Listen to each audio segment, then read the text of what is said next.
বিয়ের আগে প্রেম জমে, বিয়ের পর প্রেম কমে, এটি নিয়ে বিতর্ক হতেই পারে না। এটি তো দিনের আলোর মতো সত্যি।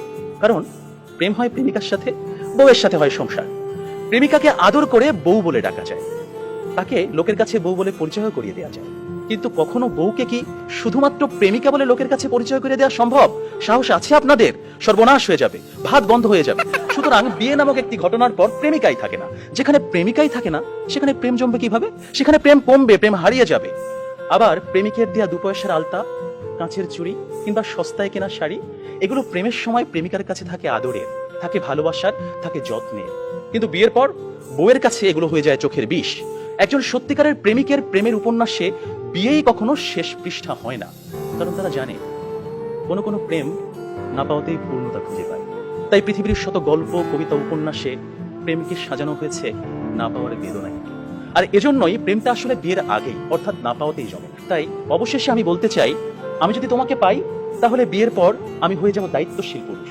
বিয়ের আগে যেমন ছিলাম লুতুপুতু প্রেমিক, যেমন ছিলাম আবেগী প্রেমিক, বিয়ের পর হয়ে উঠবো আমি দায়িত্বশীল পুরুষ। কারণ আমি জানি বিয়ের পর দায়িত্ববাদ দিয়ে প্রেম জমাতে গেলে সংসার টিকবে না। আমি পুরুষ, আমি রাখবো তোমায় বাহুডোরে, কখনো ভালোবাসার আদরে, আবেগী প্রেমিক হয়ে, কখনো বা স্বামীর দায়িত্বে। যেভাবে কবি বলেছেন, সাজিয়ে গুছিয়ে তবুও ঠিক কাব্য করে বলা গেল না। এজন্ম তো কেটেই গেল অসম্ভবের অসঙ্গতে। পরের জন্মে বয়স যখন 16ই সঠিক, আমরা তখন প্রেমে পড়ব। একজন প্রেমিকের থাকে দেখা না পাওয়ার কষ্ট, থাকে হৃদয়ের উত্তাল আবেগ। তাই বৃষ্টি কিংবা জ্যোৎস্নার রাতে যখন প্রেমিকার মন ভালো নেই কিংবা যখন কিচ্ছু ভাল লাগে না, তখন প্রেমিকের থাকে নানা আয়োজন। মেসেঞ্জার কিংবা হোয়াটসঅ্যাপের ভিডিও কল থাকে উত্তাল। আমার জান, আমার জানটুস, আমার ময়না, আমার টিয়া, আমার হেটুস, থাকে কত রকমের সম্বোধন। রাত গভীর হয়, ওরা জেগে থাকে। শহর ঘুমিয়ে যায়, ওরা ঘুমায় না। ওদের কণ্ঠে থাকে গান, বুকে থাকে ছন্দ। কমলাবরণ মুক্তি তোমার, চাঁদের মতন হাসি, সত্যি করে বলছি আমি তোমায় ভালোবাসি। পান্তা ভাতে কাঁচামরিচ, গরম ভাতে ঘি, তোমার সাথে প্রেম করিতে আমার লজ্জা কি। অথচ বিয়ের পর হাজারো হিসেবের ভিড়ে পদ্য, কবিতা, ছন্দ সব যায় উড়ে। আপনারাই বলুন, এইভাবে কি কখনো প্রেম জমে? বিয়ে নামক একটা ঠুনকো শব্দ কখনোই কিন্তু প্রেমের বিশালতায় বাধা হতে পারে না।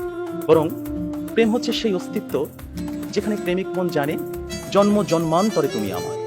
তোমার সাথে আমার বিয়ে হোক আর না হোক, তুমি আমারই ছিলে, আমারই থাকবে। হুমায়ুন আহমেদ বলেছেন, যে প্রেম যত গোপন সেই প্রেম তত গভীর।